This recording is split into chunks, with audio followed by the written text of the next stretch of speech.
I need to re-upload this video and change a few things with better audio. I didn't realize until now the 10 seconds of trumpet music from the song Eden was so controversial and damning. Maybe with a little luck, some free audio file of trumpet audio cover music will get uploaded in its place. In the meantime, I must repeat, of all the men I've ever met who've survived some kind of abuse growing up as a child, especially from abuse approved of by their own parents, inflicted upon them by their own parents, I cannot think of anyone who's managed to turn his life around nearly as much as Jay Parker, the monarch mind control satanic ritual abuse survivor who changed his life for the better, who bravely tells the world his story of being raised in a dark, occult, satanic Illuminati family and detailing their agenda online in numerous podcasts and videos. It's only fair that I mention you, Jay Parker, and say thank you for your support. I feel like I am riding on your coattails. I know a little bit of what that's like to be a child and sexually groomed, abused, and coerced into a humiliating, perverted sex act with a pedophile, especially if it's a homosexual experience, and how completely humiliating it is to go through public schools with all that homophobic cult hazing and with all that homophobic stigma when you yourself are heterosexual all along, and ashamed of yourself that somehow that maybe you agreed to that, when in fact you were just a suggestible child who had no way of agreeing to any of that. Thank you for your exemplary effort to teach others.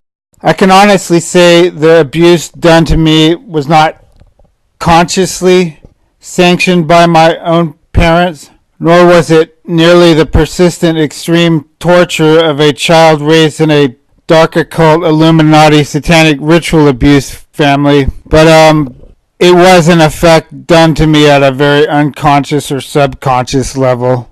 And nevertheless, it's a fair bet that sometime not long ago, somewhere not far, within a generation or two or more from me in my own family and in the family of my abusers, some innocent children there at some time got it as bad as Jay did.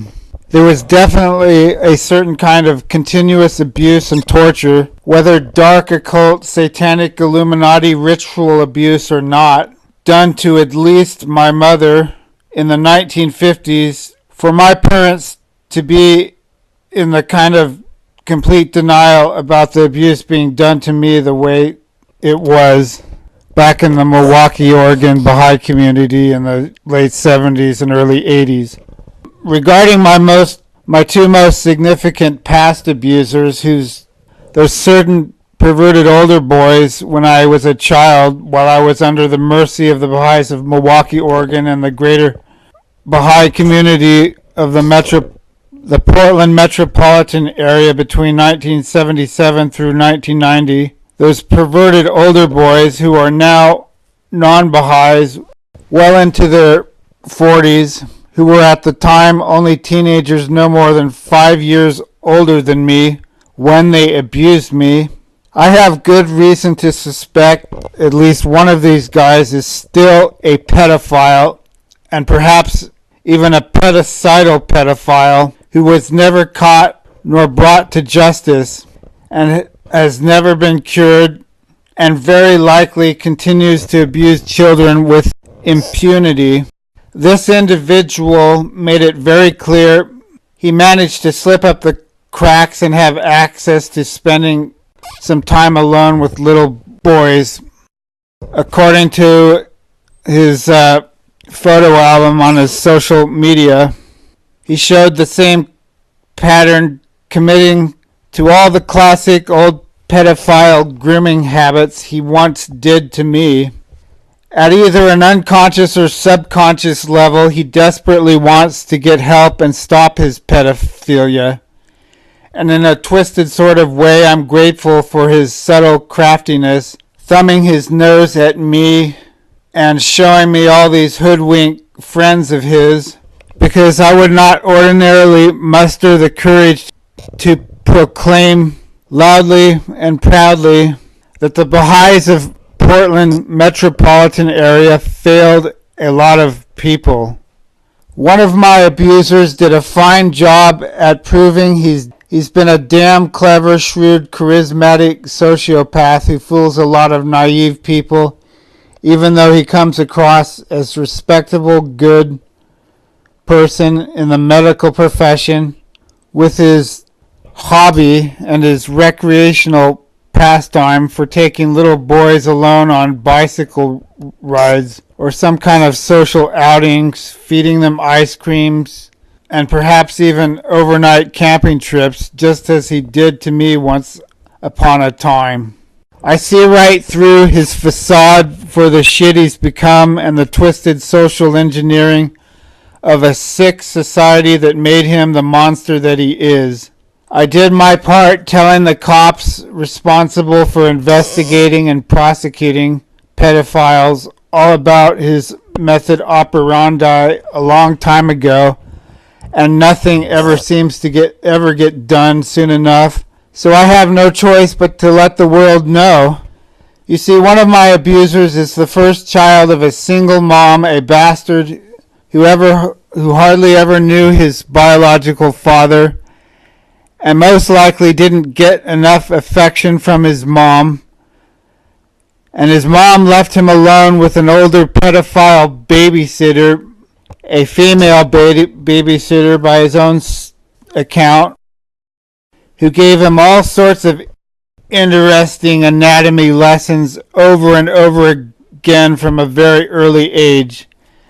And so by the time his mom hooks up with sugar daddy old wealthy accountant, the respectable affluent Baha'i at the time in Milwaukee, Oregon, and that union produced my pedophile abuser, a brother 9 years younger than him, he was really put on the back burner of neglect, a perfect recipe for him to find a little suggestible little bitch buddy boy in the Baha'i community to babysit and really practice his pedophile grooming craft to a clever science.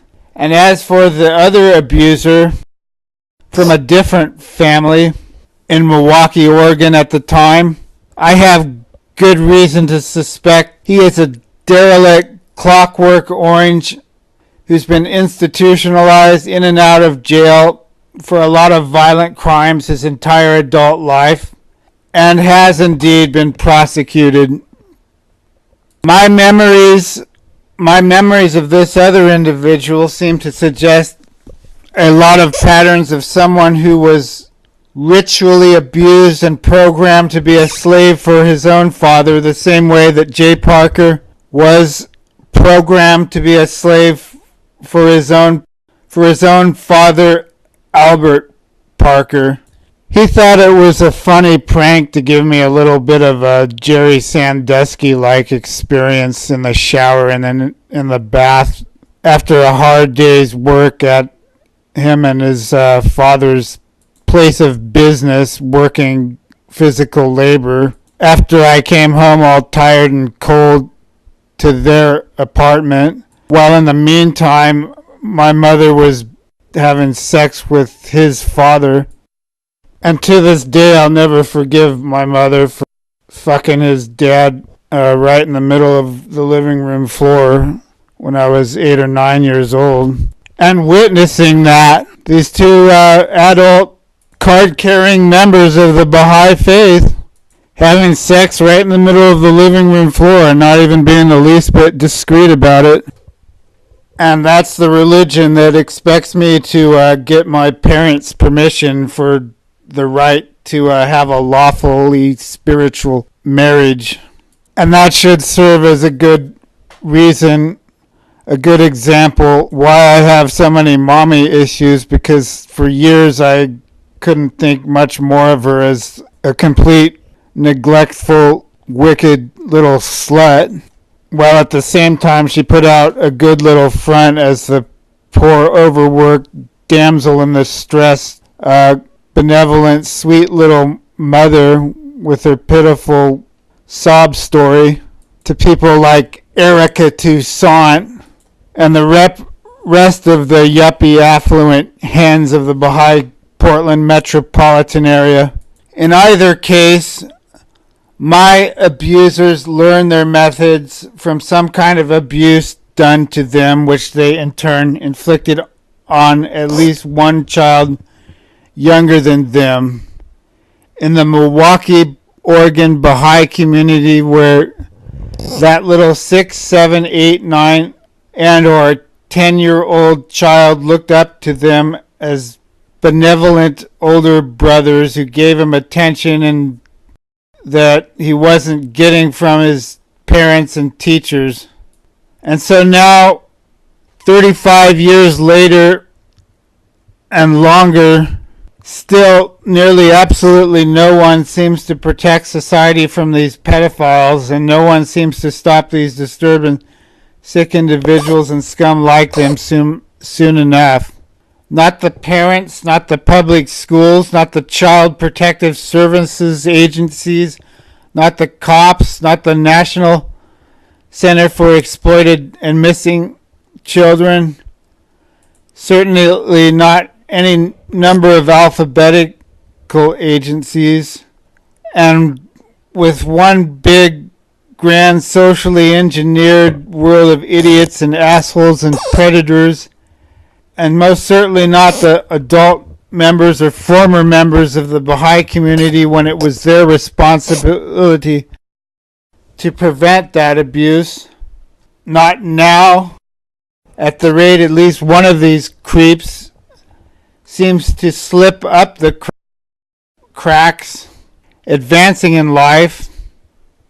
It's a fair bet a fair number of my abusers' unsuspecting family members and close friends have lurked my videos and other online content about me and wish nothing but to discredit me and make me disappear and for me to stay silent.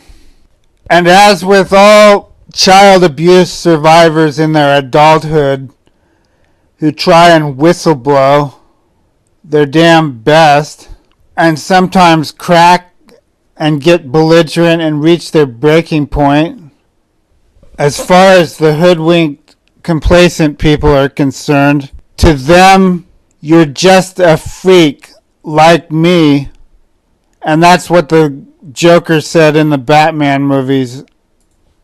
I cannot overemphasize how eternally grateful I am for finding an online community of fellow freaks like Jay Parker and Kathy O'Brien and the rest of his cohorts who survived the worst of the worst. And so the rest of the hoodwinked zombie masses will continue to bury their heads in the sand and discredit me more and more and more. And I'm beyond caring because I'm doing my part anyways. And so I best be making this disclaimer statement once again. I am completely happy with my life. I do not feel suicidal in any ways, and I have no mental health problems nor drug addictions. I love my life for one important reason above and beyond all others. I am not infected by my enemy's sickness. I am not guilty of their crimes.